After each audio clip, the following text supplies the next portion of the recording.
Did I already do it? Okay. This is Judith in our study of the Apocrypha. I'm just going to pause it here for a minute. All right. Are you ready for this?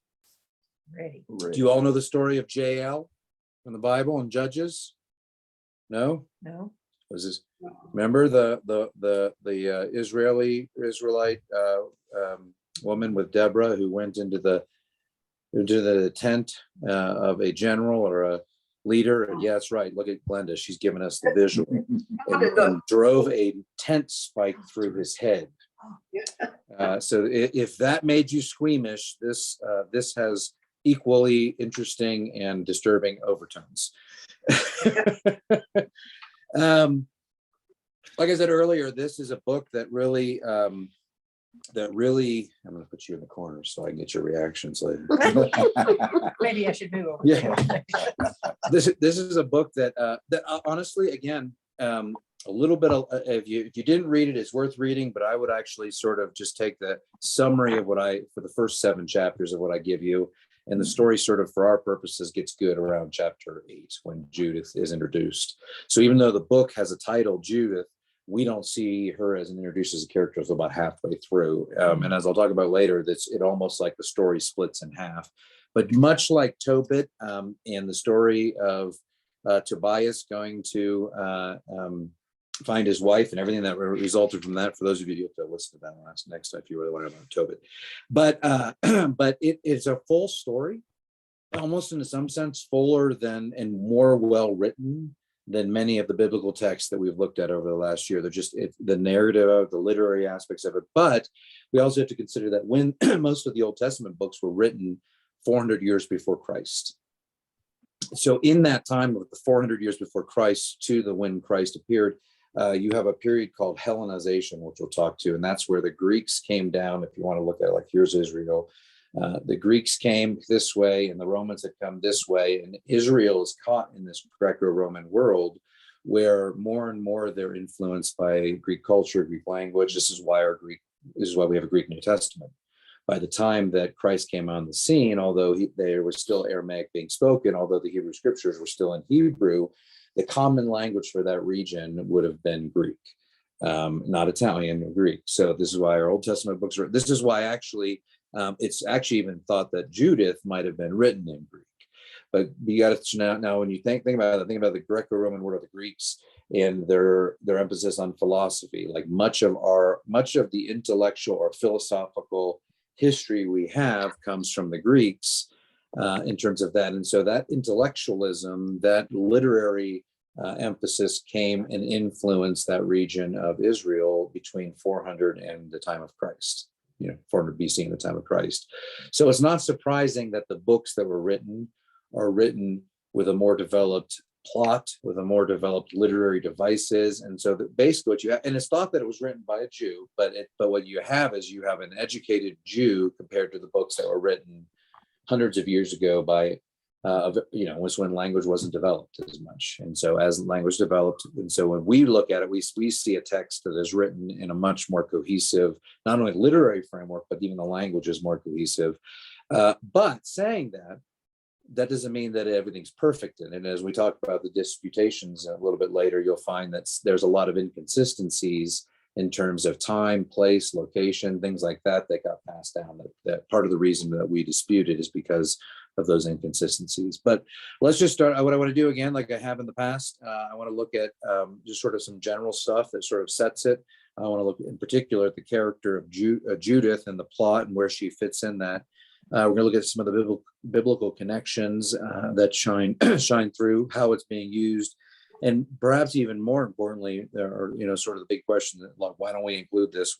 How it is being disputed or not disputed, and along with some of the theological claims that happen in there. So feel free again to interrupt if you have questions. Judith, not surprisingly, is the feminine form of Judah. So my son's name, which means God be praised. So it is considered she's been called sort of the Jewessness of, in other words, the female counterpart of the female heroine of Jewish literature. We don't know who the author was, and it is conclusively not determined. No one claims there's no like, hey, this is someone named Judith who wrote this. Judith was just the character, but it is considered to be written by a Jew, but not for the intent to include in Jewish sacred scriptures. In other words, in the same way we write literary stories and novels and things like that, we're not necessarily trying to make them sacred. So there is no claim to canonicity or to this is somehow meant to be equal to the Torah or to Psalms or to these books that defined Israel's sacred canon. It was written probably to a Jewish community, but with the intent to shape Jewish identity, not with the intent to say this is scripture and you should draw your theology from what I wrote. Martin Luther made the distinction in the Reformation between something that is edifying and useful for instruction and something that, but not something to establish doctrine on. And I think this is for me one of the biggest points of the sort of the dispute between how the Roman Catholics view these books and how we as Protestants do. And the problem is we've neglected them altogether. And I do think there is something that is edifying and something that is useful for instruction. But I also would agree with Martin Luther's assessment that I wouldn't establish a new doctrine on it. But actually, there are actually things in Judith and in Tobit last year that could be used to support doctrines that have already been established. It is not in any Jewish canon. Judith is not listed in any form of sacred scripture. Remember, the Jews view it differently than us. They have their really, really sacred scriptures, the Torah, the Pentateuch, the sort of the heart of the Old Testament. They have their prophets, and that is, again, the Torah was God speaking directly through the text. The prophets is the record of God speaking through people, and then they have their writings. And we as Protestant Christians, we're like, everything in the Bible is equally authoritative. Whereas the Jews don't do that. They say this is more authoritative than these writings over here. And I think personally that we would do a better job in terms of a lot of exegesis and a lot of our ecumenical relations if we decided what were things that were doctrinally significant and other things that were just sort of, theologically pertinent, but not necessarily something that you're going to break fellowship with someone over. It was not in the Masoretic text, and if you remember from the 7th century, or 7th and 9th century, the Masoretes, they were Jewish scribes who took the original Jewish canon and the writings, and they actually added vowels. So oftentimes we look at the Holy Scriptures, and we get ours from the Old Testament. We're like, oh, well, this is the Holy Word of God, exactly. Well, the punctuation and the vowels and the commas and all of that wasn't even there till the 7th century. This is a later addition. So, and this is the problem, is I think we live in a Protestant world where we say the Bible is this perfect book, and we forget the fact that we have no idea how it was developed, and that even in the Old Testament, and that doesn't mean that the efficacy or the infallibility, the whole purpose of the scriptures isn't still there, and that God isn't using and working them. It just means that we have elevated some of those literary facets about the Bible that probably shouldn't be in that same way. There's no record of Judith in the Dead Sea Scrolls. So in the 80s, when they discovered the Qumran or in Israel and the Dead Sea Scrolls, and for that, again, there was nothing new there, save for the fact that those were documents that validated a lot about the biblical texts. Is it, this was written around the same time. This validates some of the perspectives, some of the views, some of the cultural customs, that sort of thing. So in other words, in the Jewish scheme of things, this is only perhaps for teaching instruction, not considered from God. So that for me, in terms of my own understanding of what should be in our Bible or whatnot, or my sort of thinking about it, I would say, yeah, it's there for useful instruction, but it should never weigh. If the Jews don't, and I agree with Martin Luther, if the Jews are cutting it out, I'm good with that too, because they are doing things that I'm not. Can I ask a question? What's that? You turning your camera on, Denny? In these books, I still can't get my picture on without ruining yours. Can they tell what region these come from? These different books, what region of the Holy Land these were developed? Well, here's the thing. In general, yes, sometimes. For this book, is thought to be written during a period where they were back in Jerusalem and they were back in that region. And there are reasons why. We'll talk about the city Bethula as a place that is not real. So there are places so in other words, the major setting of this story is nowhere historically recorded. And there are suspicions that it's more allegorical for Jerusalem.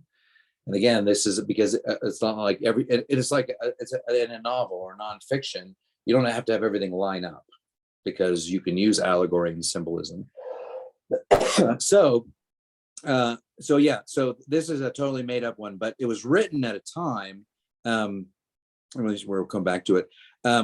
It was written probably between 135 and 100 BC. So 100 years before Christ, this was being written. They think it actually might have been written, and there's no determination whether it was originally even a Hebrew document. And the suspicion, and there are Hebrew fragments that date back to, where did I write it? I think it's, I said 3rd century. There are Hebrew, let's see. Well, somewhere, I think it's the third or 4th century after Christ, there are fragments of Hebrew manuscripts of this, but the vast majority of them have been in Greek. And interestingly enough, around the time, Greeks would have been influenced. So even if you had a Jew who could have maybe written in Hebrew, because the common or understood Hebrew, the common language then became Greek. So they might have actually written the story in Greek, because most of the people spoke Greek. And there was a point then in the history of that. I mean, Jews probably always spoke to some extent Hebrew, but that differentiation between language, you're living in a culture speaking one thing, but your sacred text and your worship is done in another, somewhat parallel to perhaps Latin and the Roman Catholic Church, and how Latin has become obsolete as a spoken language, but still retains its role as the primary language for liturgy in the Roman Catholic Church. It was set during a sort of an Assyrian rule, sort of a dominant, and not necessarily in the same way that the Assyrians came in and destroyed the northern kingdom in like 900, 800 BC. But that influence is still there. So it's considered sort of in the northern part near Canaan. If you want the Sea of Galilee and the Mediterranean's on this side, Sea of Galilee over here.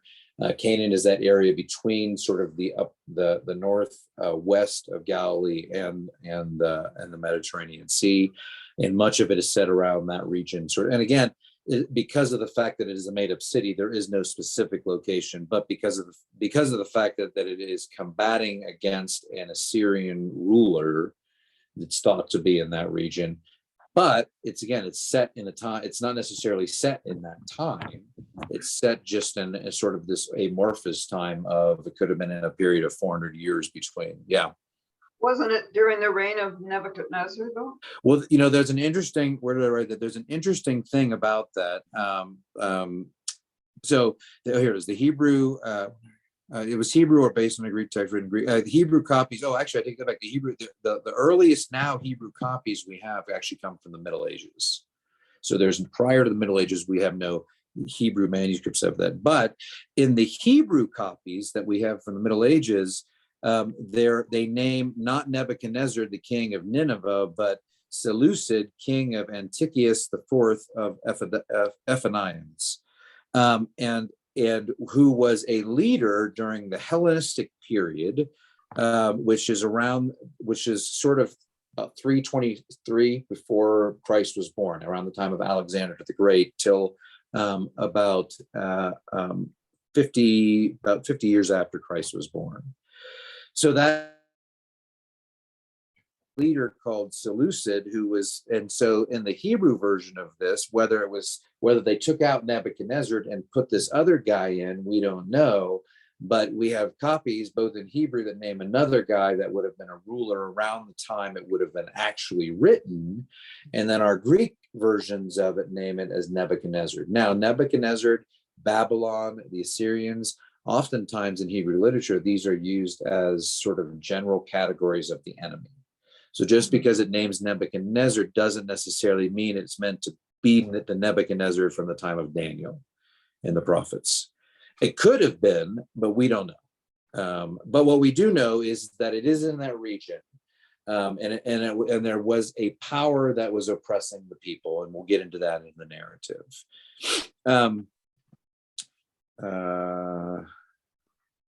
Yeah, they wrote in Greek, Nebuchadnezzar is also a king of Assyria, of Nineveh, and it could be an arbitrary name for the ruler of Babylon.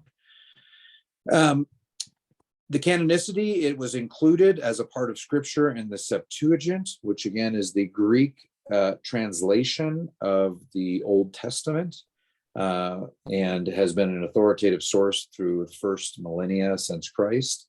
And so they included in that. The Roman Catholic Church includes it. The Eastern Orthodox Church includes it as a part of the Old Testament, not as a part of the Apocrypha. But in general, Protestants don't look at it. We put it in the Apocrypha. We do include it in our Apocrypha, so we don't count it pseudepigraphal. In other words, it's not just a story. There is some weight to it. But for us, we have named it sort of a parable. Some people call it a theological novel. And then there are actually historians who name it as probably the first historical novella, meaning it is a story with a plot, and it sort of characterizes a time and a place, but it has a sort of, it really has a story unto itself, and God is still a character in it, but it's not really a story to necessarily steer praise towards God. It's more of a story, actually, when you look at it, when I was sort of examining it, for me, it's a story that reinforces the idea that those who obey God and honor God will be blessed, and those who disobey God and will be cursed. But it also has this weird twist of this woman doing this heroic, somewhat questionable thing that most of the time we would think that's not very ethical, but she does it for the interest of saving the Jews and her people. Not unlike the story of Esther. And in fact, as we look at the book and we look at the story, we'll go through it. You'll hear your mind will be saying, "Oh, that's Esther. That's Esther." It was told, fun fact, that when Jerome in the 4th century translated it into Latin, he did the whole thing in one night.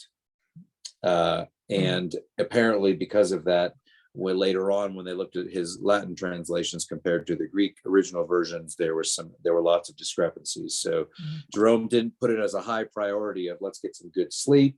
He's like, yeah, let's just power through the night, all-nighter, make some coffee, and be done with Judith in the morning, or however.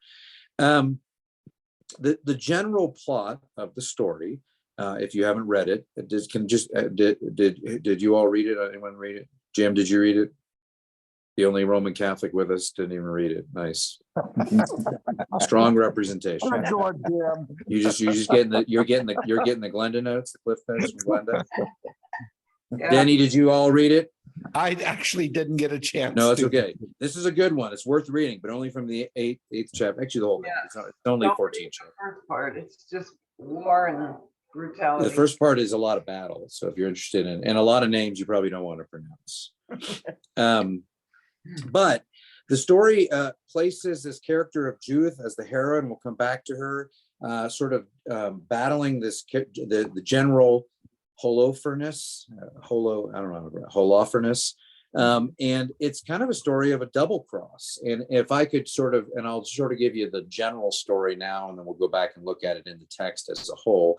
But in the first few chapters, it sets up King Nebuchadnezzar, or the king, as being this sort of dominant force over all of these regions and around Israel, king of the Babylons, and set in Nineveh. And if you remember that Israel's here, Nineveh was sort of up here.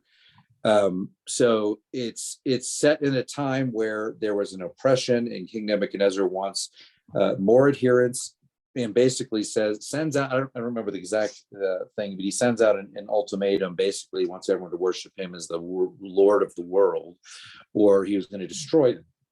And he does.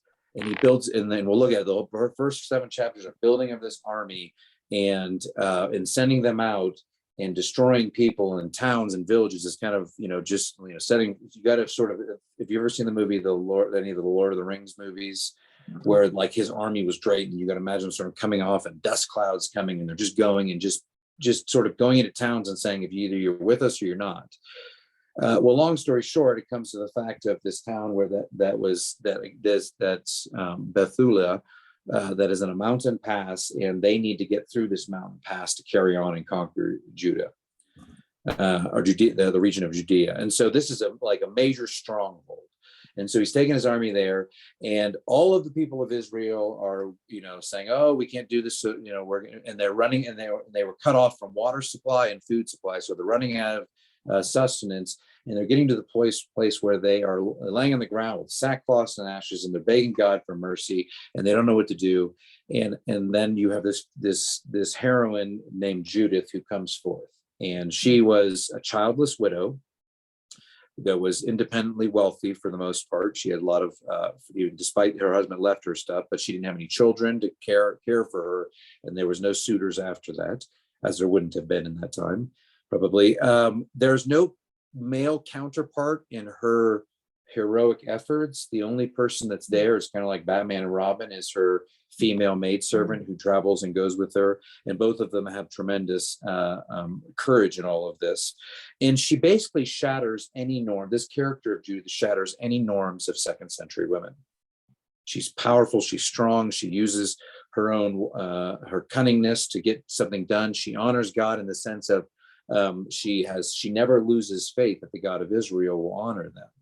And so she's portrayed in very light. She's often compared to Deborah and or Jael and Judges 4-5, and that's the judge. One of the first female judges in the history of Israel was Deborah, and she was there to help govern the people. And Jael, in the same boat, was there, and she's the one with the tent peg.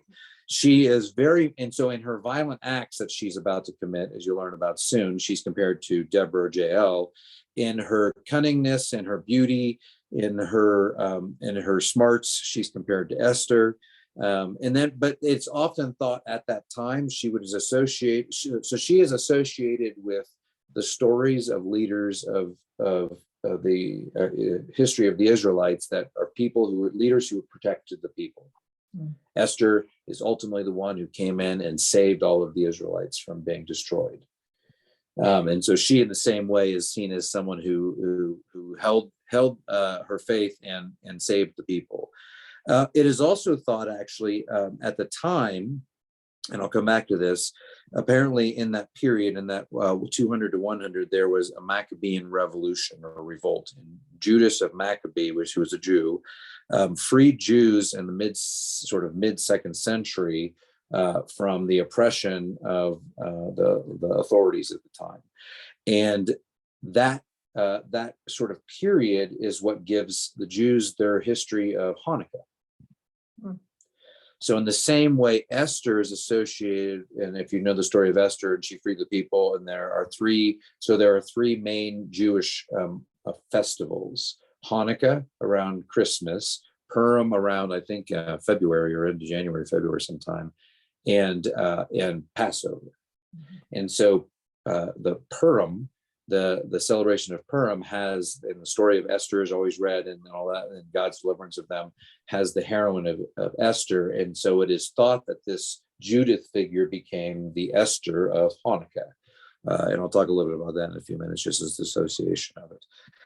But there's a connection in that period to the development of the festival of Hanukkah in that intertestamental period from 400 to the time Jesus was born, to where this Jewish celebration came out. So anyway, so this is Deborah. She goes to the religious leaders in the Jewish city and says, basically, she kind of condemns them for being weak and says, in 5 days, I'm going to go and God's going to fix this. So she and her maidservant leave the town. You have to imagine, they open the gates, they're leaving out just the two of these two women. This was just unheard of for women to do this in general. But the two women went, and then they were captured by the Assyrian army. They said, we want to see the general. They're brought to the general, and basically they sort of act like double agents. They're like, hey, you really want to take down the Israelites? Well, something you should know about the Israelites: when they do what they've been commanded, God honors them. But when they break God's commandments, God doesn't honor them. So this is a little like the trickery of Samson and Delilah, where there's this little loophole that you can get in there, and they're trying to sneak it in. So what happens is, she says, the people are so hungry and so thirsty that they are going to start eating the tithes that they would normally give to the priests. So normally the people would bring 10% of their flock, 10% of their fruit, and this is how priests eat. This is how I eat. It's the same principle we still operate on every day. But they said, no, we're not going to longer give to the priest. We're actually going to eat the food so that we can survive. And she's saying this is in direct disobedience to God.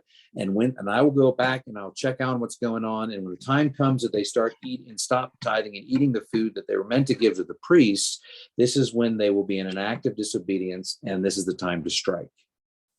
So she gains in this trickery the trust of the general.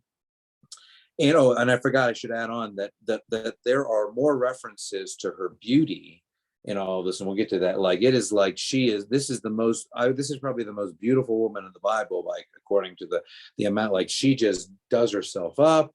She's, she is, and like, I don't know, there's so many passages where it's like, and the soldiers were like, hey, like everyone is stricken with her beauty. But that beauty then is used to the extent of, she gains favor with the general, and then the general says, before we send them off, because he's so pleased with her, and actually it says before we send her off, we need to have intercourse with her, or she'll think that we're weak. And I don't really understand that, but that's clearly something of the culture of the time. So they're going to have a big party with her. They're all going to drink, and it says General Holderness basically had, or what is it, General Holoferness.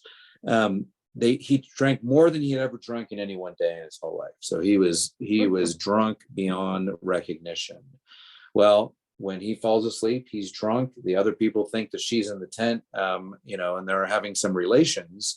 Well, she takes his sword off of the wall, and it took 2 swings, but she chops his head off.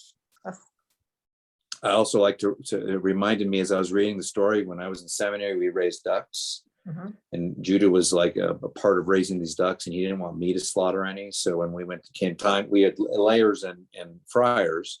So when it came time to slaughter the ducks, I didn't get to kill any of them because Judah was like, you can't do it. And I'm like, okay, I'll honor my son in that way.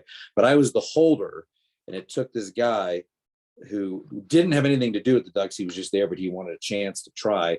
Took him 3 times to kill that duck, because he nipped it the first time and blood was splattering everywhere. And so when I thought that this was my image of that she was like, whap, oh, I only got him halfway. Let's go again for a second slice. So she takes his head, she sticks it in her food bag. They sneak out of the camp. They sneak out of the town. They go back essentially then and go to the Israelites and hold up this head and say, look what I have. This gives the Israelites courage then they seek to attack the Assyrians. And when they attack the Assyrians go, and as they would have at the time, if they were like, oh, we're under siege, we have to go find our leaders. When they went to find their leaders and they found General Holferness without a head, they were defeated, and the Israelites were saved. So Mercy. Yeah, good story, huh? Oh, man. Yeah. I want to read it. Was it verified by other sources too? What's that? The story. The story? What do you mean? Did she really wipe the guy's head off? Yeah, well, I mean, I don't. It's a story, and actually, I will say this: it is because of maybe the violent nature of the story, but it has a pretty significant place in the history and literature and sculpture art Of his death. of his death, of this incident. So, and in fact, part of the scene is painted on the Sistine Chapel. Wow. So that's how much it held. And at the time, that clearly was still held its place as biblical authority. But the story is so dramatic and so in the story of deliverance through the courage of this woman that it just stood out. And so it's portrayed throughout history and art as being virtuous, strength, courage, trust, all those sort of things. But interestingly enough, not surprisingly, during a period of the Middle Ages, they caught on to the seductive nature of Judith, and she is portrayed actually in sort of this. There's a lot of portrayals of her in art that are naked, but it insists in the story that she never had relations with them. She was pure, and nothing ever happened between them. She was undefiled, but just the sense of her using her great beauty to seduce. And so there has been controversy around art surrounding her throughout the history of the medieval church. Probably at some point they let go of those concerns because they understood what it was. But and then it actually makes the point to say she lived out her days and remained single, and she never remarried, although she had plenty of suitors. Okay, any questions thus far? No? All right. Let's do biblical connect. Oh, since we just talked about the story, the structure of it is really, I guess I said earlier, two acts. 1-7 has the rise of the threat, the introduction of King Nebuchadnezzar and his sort of sinister plan to take over the area, and it all culminates in this mountain pass where all the story is set in. And then this 8-16 is where Judith is introduced, and that's where the story really picks up. So and that's what I'm saying is, if you really want to know a little bit taste of it, you don't have to read the first 7 chapters. They're kind of rough. There's a lot of names and places and things that just don't make sense. And part of the reason that it actually is, again, considered non-canonical is when they compare it to the other text of that region, you have a city that there is no historical record of. So how would you consider it canon? How would you consider it truth when there's no record of a city or of many of the other parts of it, or you have discrepancies? As I said, it was considered a Jewish novel in Greco-Roman times, and that lent itself to the acts sort of play. And again, Hebrew writing does. And then within each of those 2 acts, you actually have a parallel of, and Hebrew literature is personified by this, where it's sort of a cascading. If you wanted to like pinpoint, if you wanted to put the outline, you would get a cascade to the center and then back out. And then the second chapter the same way, in and out in terms of the story. So it is, in other words, it is not just a general story. It is a crafted story. There are parallels. There are literary devices employed to tell the story that were very common to that time. It falls in terms of its biblical connections into the salvation tradition of the Old Testament, meaning that God uses his people to save the Israelites or the people as a whole, but God uses specific leaders. As I said earlier, Deborah 4 and 5, if you've never read the story of Jael, you might want to read that in Judges 4 and 5 before you read Judith, because you'll see a lot of parallels. I think the biggest connection probably is Esther in terms of that heroine coming in. I mean, there's even a banquet, there's a dinner, there's a lot of parallels. So the thought is because Esther was likely written during the time of exile, which would have been before this, it would have been a common text amongst Israelites. So it could have been considered a prototype. And it would not have been unthinkable to take something that had already been written and to change some of the characters and dynamics in it to produce a new story. That would not have been considered like, plagiarism or cheating. It's also been compared to the story of Simeon and Levi in Shechem, where their sister Diana was raped, and they seek vengeance on Shechem, and that can be found in Genesis 34. It's by many sources, and I didn't dig too deeply into this, but she is considered by many as a typological prefigure of the Virgin Mary, which for me, I don't fully understand, other than the symbolism of her basically defeating the enemy, and Mary being the figure that defeats the serpent, so to speak. Maybe in her sense of who she was, but when I look at Mary, I see timid and meek and courageous and all good things, but I don't see chopping heads off. I don't see Mary gave birth and raised a child. This woman seduced a man and chopped his head off. Somebody's got to do it. Jason, I don't see how any comparison at all there. You're talking about a woman who used her beauty for deception, and I don't see that's being very honorable. She used her beauty for deception, and that's not honorable. And there's no comparison to that with the Mary. No, not with Mary. That's why I think if with Esther, I think it's more akin to me. It's more akin to Esther. But again, people look for connections to all sorts of stuff. And again, this is a Jewish book. This is not a Gentile book. It's a Jewish book written for Jews, dealing with Jewish identity. In the fact that I didn't say this, I said this, I referenced it earlier, but she throughout the book is sort of portrayed as a character who obeys the strict rules of Jewish observance laws.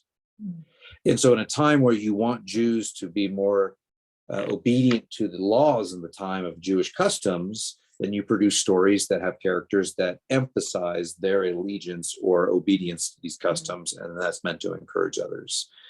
And the last I would say Generally, some of the commentators said there's a strength and weakness. Women were not looked upon highly at the time. They were still looked at as property, although they had some sense of value still probably beyond that by this time, because the Greco-Roman world probably brought in some of the values to women for that.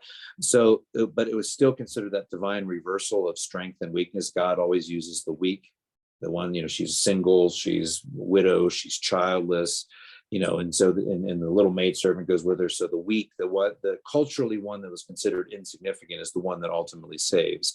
And very much in terms of the head chopping in relationship to David and Goliath. Think about that story. The Israelites are fearful. They don't know what to do. They're ready to surrender. And then they find David. David rises up. And David actually, in many ways and in many circles, is considered he's considered effeminate. He was a musician. Although he's considered rough, and actually some of the stories about him killing bears and lions were thought to have been attributed to him later, because he was more of a artsy guy and so there's a lot of parallels between that as well. The Jews, again, this goes back to the sort of Hanukkah setting, just as I mentioned that the usage of it is very light in terms of how people use it. Tobit, last week we talked about how the Amish use it for their wedding ceremonies, or it's used sometimes in liturgical settings, even in the Protestant church. This book is not typically used for much in a current day. Roman Catholic Church doesn't use it as much. It's still there. The Eastern Orthodox Church considered it inspired scripture and made it so at the Synod of Jerusalem in 1672. So since the 17th century, they considered inspired scripture useful for teaching, but you don't see it surface in terms of any doctrinal statements. But honestly, when you look at a lot of the Old Testament writings, how many do we use? In almost, in 2.5, 3 years that I've been here, we don't use much of the obscure Old Testament passages. We tend as a religious expression to focus on the ones that matter, and some of the other ones get lost on the wayside. The biggest dispute about it has been anachronism, which is the chronological inconsistencies with other historic documents. They're saying, well, you have a made-up town in a made-up place with a general category of a king. Well, there's no way to verify any of this because you haven't given us enough solid information to pin it to something. And so some of the people's events and part of the language and usage of, if it's set during a certain time where they see language used in a certain way, then it validates that use of language. But when you try to set something in a period where there's no one else using that sort of language, they say that's probably not where it goes. We probably misplaced it. So by textual analysis, there's a lot of question of its consistency, and thus lending itself to being more of a parable or a story than a historical document. In favor of it, Augustine, Ambrose, Hilary of Poitiers, and Pope Innocent I all considered it as a part of the scriptures and canon. And for me, as a Protestant theologian, the fact that Augustine did consider it does give some weight to it, because so much of what Paul's theology or understanding of Paul's theology in modern day times and Calvin's understanding of Paul's theology come from Augustine. The Roman Catholic Church, or the Western Church, in various councils in Rome in 382, and Hippo in 393, Carthage in 397, and then all the way again in the Council of Florence in 1442, it was championed as being part of the canon. And then the Roman Catholic Church and the Council of Trent in 1546 dogmatically defined it as canon. They said this is the holy inspired scripture and should be considered as such.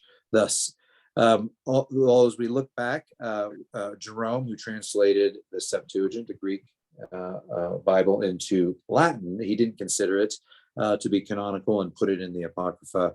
But we do have lists from the 1st and 2nd century, from the 3rd, that don't include it as being part of the canon. So you have both favor from part of the church saying it's canonical, and lists that don't include it. So it's challenging when you come to the time of the Reformation to be like, well, what do we do with this?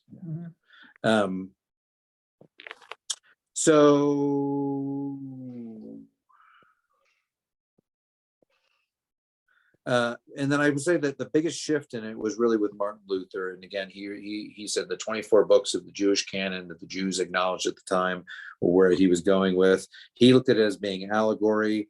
but he did include it as the first of the 8 apocryphal books that he included in the Bible. So and that's where he said it was useful for edification, but not for establishing doctrine. The claims that it really makes in general, and then we'll take a look at it, is that God's all powerful and that God can use any means necessary to get the job done. That God is the defender of the Jews and uses the weak or the unsuspecting character like Abraham, like Moses, like Noah, like, the little shepherd boy David and the rest of them. All of these figures present weakness at the beginning of the story, or they're cast as not being very powerful figures, but rise in the midst of the story to a place where they actually bring about transformation and change and deliverance. God is looked at through the text and is acknowledged as the creator of the world. So it definitely makes that claim that Yahweh is the one true God, not that there are others, but but I would say in general, it again focuses on the observance of Jewish law. The biggest sort of ironic theological themes are the inverse role of the female, the role that we would typically assume would not be in that role. But then again, by the time you've read Esther or the Judges, or there aren't too many strong figures like that of females. You have Miriam, but she's more of a subtle person. But Esther, Deborah, and Jael, probably the 3 most sort of dominant female figures in the Old Testament. And then the other part is the absence of miracles or the supernatural. In so many books and so many things you see, sort of in Esther you don't as well, but in so many books of the Old Testament you see miracles or you see the divine phenomenal intervention, and this book has none of that. This is a book that says, hey, obey and good things will happen, disobey, bad things will happen, even in ways you don't expect. With a twist of having a woman sort of be at the center of the story. Okay, so questions? If not, we're going to look at the actual story. Yeah. Just the part that I thought sounded most like scripture, or our inspired scripture, is that Psalm at the end, chapter 16. Could be a Psalm of David, It could. I mean, and honestly, you got to remember that in that time, the Jews they had the Holy Scriptures, and they were familiar with them, and authors would have been able to write in a similar vein. It's kind of like in Tobit last week. Some of those sections in Tobit, I think, were better than some of the sections in some of the other biblical books that I've read. I mean, they were just well-written edifications of the story of God's people. And I think, and even in this way, you have a different take on it as well. But no doubt, tipping its hat towards Jewish literature. If you have and you guys can use this if you want. I think it's on page 30.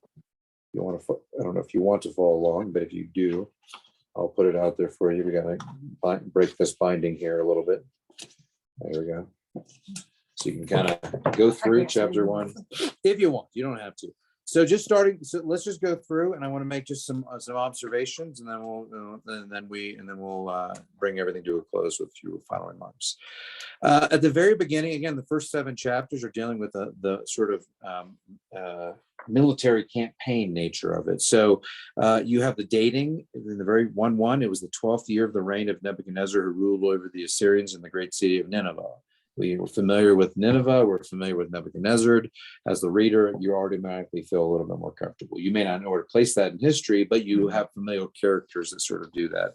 The first sort of section 1 through 6 establishes sort of his domain, that he's unstoppable. Talks about his gates. He raised towers of 100 cubits high and 60 feet wide, and he's got this big impenetrable sort of a fortress that he's dwelling in, and he's taking over the land, sort of thing.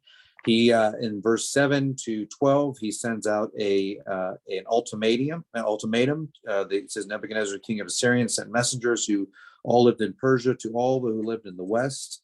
And he goes on and lists those who would have been there all the way to the sea coast, meaning the Mediterranean. And it says in verse 11, but all who lived in the whole region disregarded the summons of Nebuchadnezzar, king of Assyrians, and refused to join him in the war. And they were not afraid of him, but regarded him only as a man. So they sent back his messengers empty-handed in disgrace.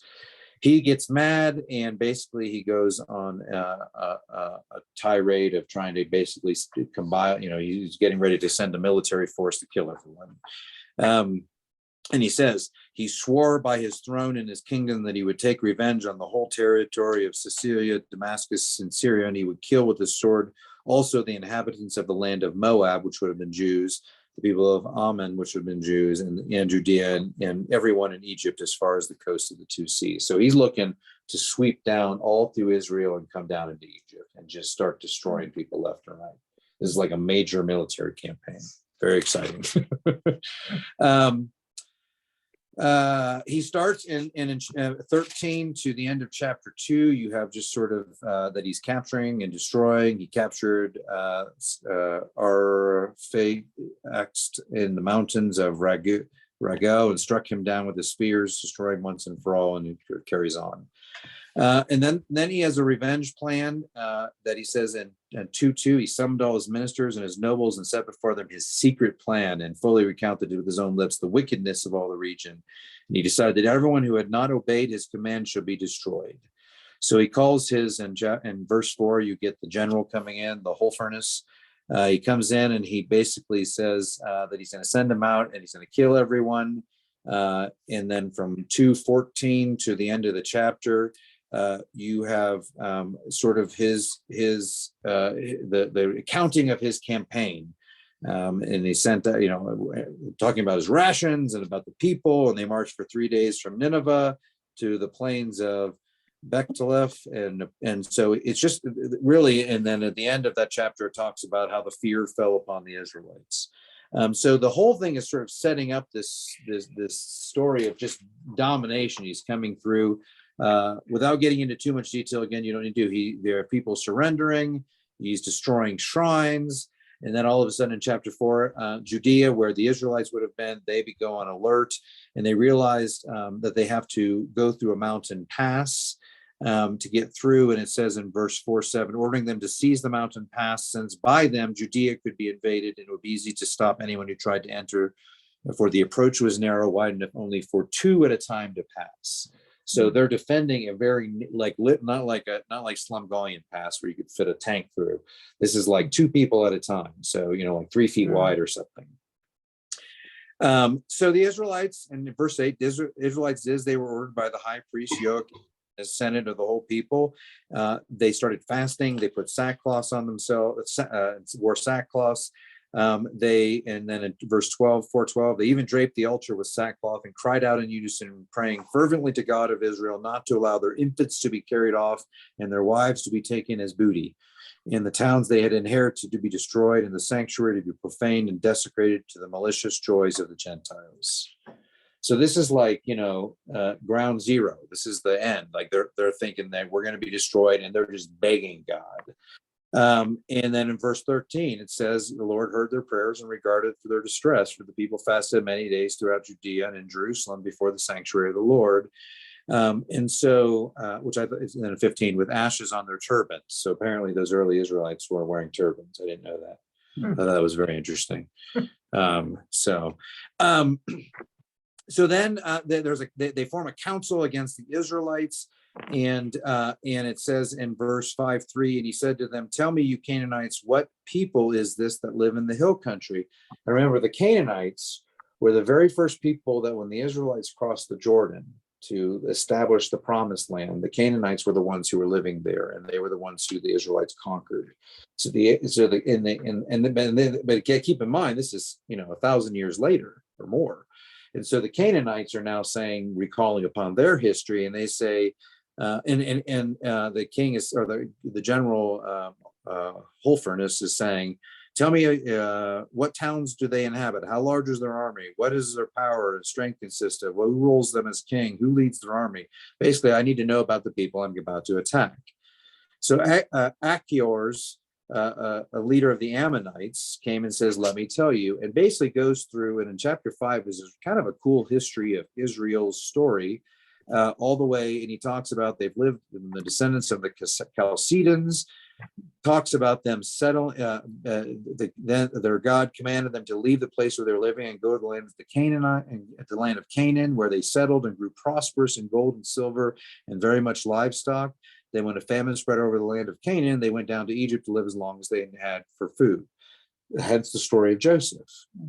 They were prosperous. The Pharaoh was threatened by him, so they went to live where Joseph was. And so he basically tells the whole Old Testament narrative, and it's pretty good. And so Achior says at the end, so now, my master, if there's any oversight of these people and they sin against their God, we will find their offense, but we can go and defeat them. But if they are not a guilty nation, then let the Lord pass them by, for their Lord and God will defend them, and we shall become the laughing stock of the whole world. When Achior had finished saying these things, all the people standing in the tent began to complain, and Holofernes officers and the inhabitants of the seacoast and Moab insisted that he should be cut into pieces, because he suggested that they would lose facing the battle of the Israelites. So they already have the seed planted that when the Israelites are faithful, God defends them. When they're not, he doesn't.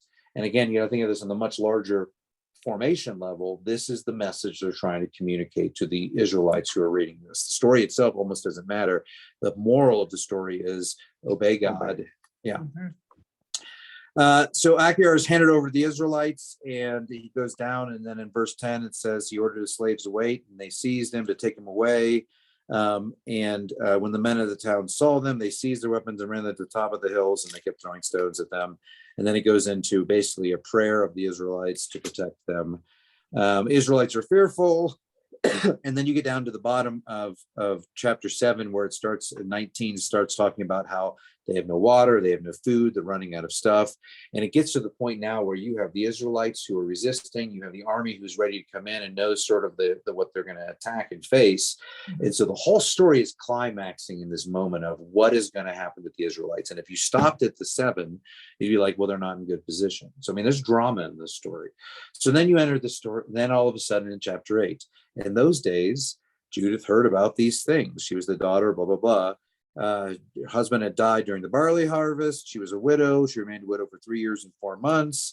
She put sackcloth, all that sort of stuff. And in her widowhood, except for the days before Sabbath and Sabbath itself, the day before the new moon, the days of the new moon, and the festivals and the days of the rejoicing house of Israel. In other words, she followed laws to the T. Verse 7, she was beautiful in appearance and was very lovely to behold. Her husband Manasseh had left her gold and silver, men and women, slaves, livestock, fields. She maintained the estate. No one spoke ill of her, for she feared God with great devotion. She is heralded as this incredible Jewish woman of God.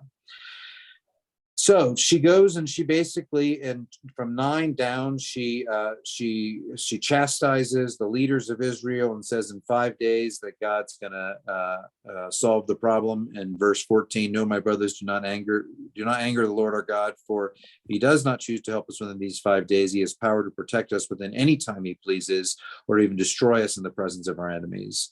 Verse 18, for never in our generation, nor these present days, has there any been a tribe or family or people or town of ours that worship gods with hands made with hands, as done in the days bygone. And so she basically presents an argument with her that says, you all need to trust in God. And then they say, oh, let the rain come and fill us. And she responds to them. And then she says and then she says to the general in the Jewish army, I'm going to do something. She said, listen to me, I'm about to do something that will go down all through all generations of our descendants. So she knows she's about to make a big splash. Stand in the town gates tonight, so that I may go out with my maid within the days after which you have promised to surrender the town to our enemies. The Lord will deliver Israel by my hands. Only do not try to find out what I'm doing, for I will not tell you until I've finished what I'm about to do. And he's like, go in peace, go for it. Like if you got something up your sleeve, go for it.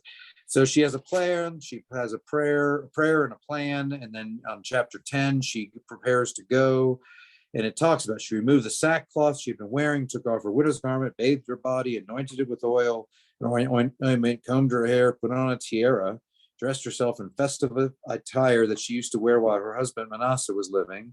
She broke out her old, sexy stuff, and then put on sandals on her feet and put her anklets, bracelets, earrings, gets just done up. Goes out the gate. They let her out. She's captured. Then they chose from their number 100 men to accompany her and her maid, and they brought them to the tent of Holofernes with great excitement. They arrived, and she basically, and then said they marveled at her beauty, admiring the Israelites, judging them by her. They said to one another, who can despise these people who have women like this among them? It's not why. And the entire book is filled with just sort of like, hey, she's beauty. And then she says, take fear. Then she says to him, basically what I said earlier, she lays out the plan. If you give me time over the next 5 days to do what I need to do and to go out and to observe, we will, later in 11, she talks about them using their tithes to eat. Since their food supply is exhausted and their water is almost given out, they've planned to kill their livestock and determined to use all that God by his laws has forbidden them to eat. They decided to consume the first fruits of grain and the tithes of the wine and oil for which they have consecrated and set aside for the priests who minister in the presence of our God. So this is that part where she basically says, you need to attack them once they disobey, and I'll be the one to tell you when they disobey. So this is like a big timing issue. So they're just thrilled. So then Judith gets invited as a guest, and it goes down, and there's where I said earlier, so Hophanes commanded his guards not to hinder her. She remained in the camp 3 days. She got to eat her own food. She returned purified and stayed in the tent till she ate her food, and basically just sort of carried on with this. And then she's invited to this final event. He says to his eunuch, go and persuade the Hebrew woman who is in your care to join us and to eat and drink with us, for it would be a disgrace if we let such a woman go without having intercourse with her. For if we do not seduce her, she will laugh at us. So again, just a picture of the crazy times that they were in. No, excuse me. Yeah. I don't get how this Holofernes and his men were so gullible. How could? Because men are stupid when it comes to Oh, beautiful beautiful women. women. Yeah, we are. They This is would this have is not a suspicion, just a little suspicion about that there's some plot going on here, and they just fall for all of her story. many stories. Better than we are. What's that? We think we're better than we are. Oh yeah, there are many stories throughout history of men being wild by the guiles of women. I mean, Samson and Delilah, Yeah. Adam and Eve. Hey, taste this. This is really good. No. God said not to. Oh no, you should have some. All right. Shannon and Joseph, Yeah. Ken and Carolyn. That's right. Exactly. It's the story of humanity. Men are pigs at our base. We just like,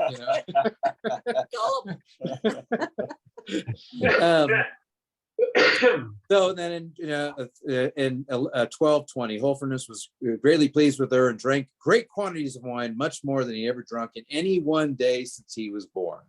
So, I mean, like just the detail, like, he was not just drunk, he was like, he was gone.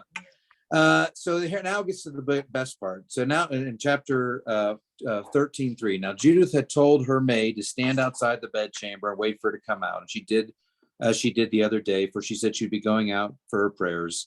And she went, where is it? Oh Lord, oh my God. She prayed, standing beside his bed in her heart, oh Lord, all of my might, look at this hour on the work of my hands for the exaltation of Jerusalem. And again, Jerusalem meaning the holy city, but this is a place where there's confusion. Well, is she saving her little town, or is she saving the whole, really all of Jerusalem?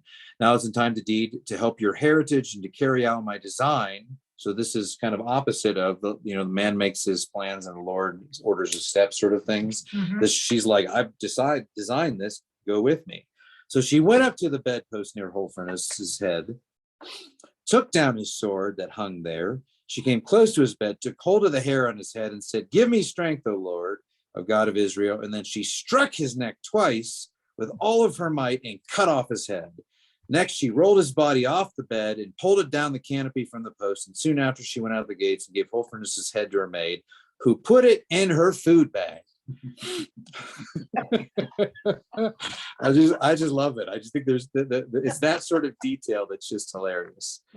And then she goes, and I won't belabor it, but then she goes back with this, and she goes to the Israelite leaders, and she shows them the head. They are so relieved, and then they attack the Assyrians, who then go to see their leader, who has no head, and then the Assyrians, 15, the Assyrians flee in panic. When the men arrived, Here, at the end of 16.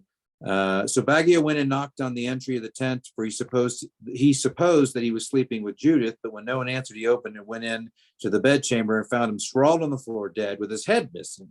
He cried with a loud voice and wept and groaned and shouted and tore his clothes. And he went to the tent where Judith had stayed and did not find her. He rushed after the people and shouted, "The slaves have tricked us. One of the Hebrew women has brought disgrace on the house of King Nebuchadnezzar. Look, for holiness is flying on the ground. His head is missing." When the leaders of the Assyrian army heard this, they tore their tunics in dismay, and they loud cries rose up throughout the camp. They heard this, they were amazed what had happened, overcome with fear and trembling. They did not wait for one another, but by one impulse, all rushed off and fled to every path and plain throughout the hills. Israelites celebrate their victory. Judith offers a hymn of praise, like you said, Glenda, is akin to many of other psalms that David would have written. And so in the end, you have this dramatic, climactic, violent, seductious, you can imagine this on the screen. They would leave Exactly. nothing. You could. This is a movie set for cinema, no doubt. So, but in the end, what it's saying is obey the laws of God, reinforcing those who obey will be delivered, those who disobey will not.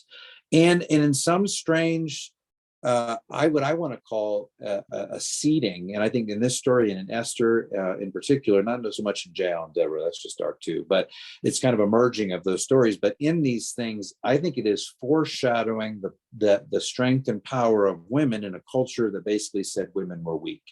And so God once again uses those who are weak culturally to do great things, and it sets the stage then just for, I think, women in general to say, hey, this is, that they within the realm of the salvation of Israel, you have Rahab, you have Esther, you have Judith, you have these figures, and ultimately you have Mary. And so in a patriarchal world that really set to dominate women and treat them like property, it's sort of an earlier foreshadowing. And maybe in that regard, just in the same way, Esther could also be considered a prototype of Mary, of just the salvation of Israel, and then 100 years later or 200 years later, you have Mary on the scene, and another small, seemingly weak woman becomes the vessel or the vehicle through which God saves all of Israel, and in Mary's case, all of the world. Yeah. And in chapter 8, it says, no one said anything evil about her, for she feared God exceedingly.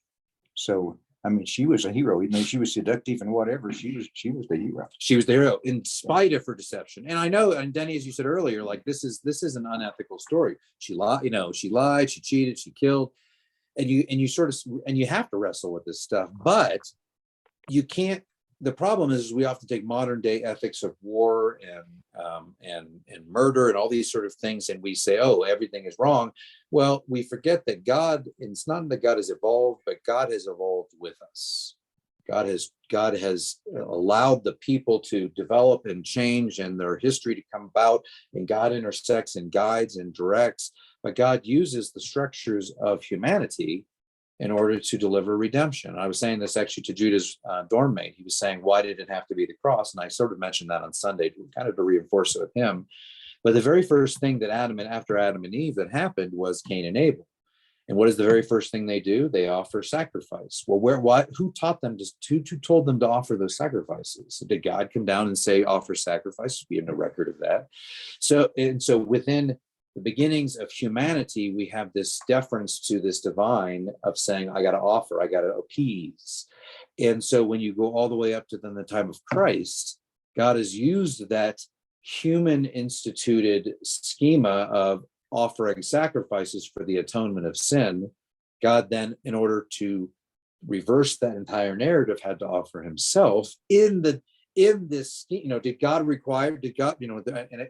two schools of thought. Either God ordained everything according to his divine purposes, and that included all this sacrificing type stuff, or God took the system that was in Israel, and not just in Israel, in all of the nations. I mean, I'm looking at the Hindu wedding. They're bringing all sorts of fruit and things and spices to the gods that they're offering off to basically say, bless this new couple.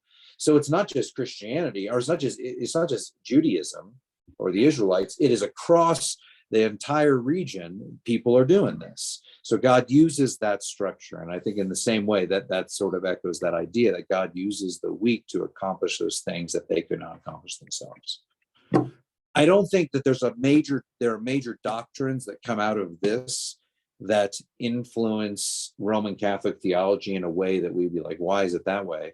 I do think this is a story that could very well have been placed in the canon in a way that fits, and it doesn't hurt or harm, but it ultimately doesn't add. And perhaps because of its ambiguity and the time it was written, the fact that we don't know if it was written in Greek or Hebrew, the fact that the Jews rejected it just meant at the time of Protestant Reformation, we just said it doesn't meet the criteria.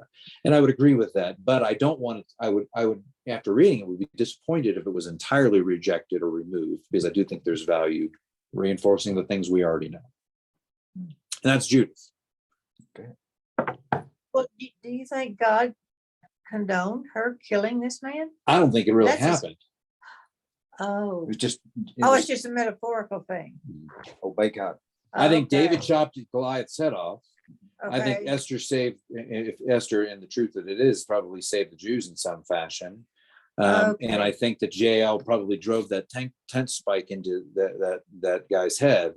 And I think that in a time where they wanted Jews to be captured by a narrative that would help form them as a people, they took elements of what was and reconstructed. If I had to take a very loosely educated guess, I would say that I don't count it as being an actual story Okay, that containing truth, and value. So, interesting. any last questions? Would Yeah. God have condoned it if it was true? Yeah, I think so. I mean, God did a lot of things. God sent the black smog down to kill all the Egyptian babies. And so, one of the things that I think that people in our modern day times who have this ideal of God as being this perfect expression of love, which means there's no harm being caused, is a naive perspective. Because if you look at the Old Testament, God was destroying people all over the place. God told people to take over the Canaan, Canaan. God sent those plagues that killed all those babies. There's all sorts of, you're talking about deception. God used the deception of Leah to help Jacob receive the blessings from Isaac over his brother Esau. Well, God used the deception. In other words, God uses the brokenness of humanity to bring about the plans. And this is the idea of the sovereignty of God. That God uses the brokenness of humanity and our sinfulness in the interest of the larger picture.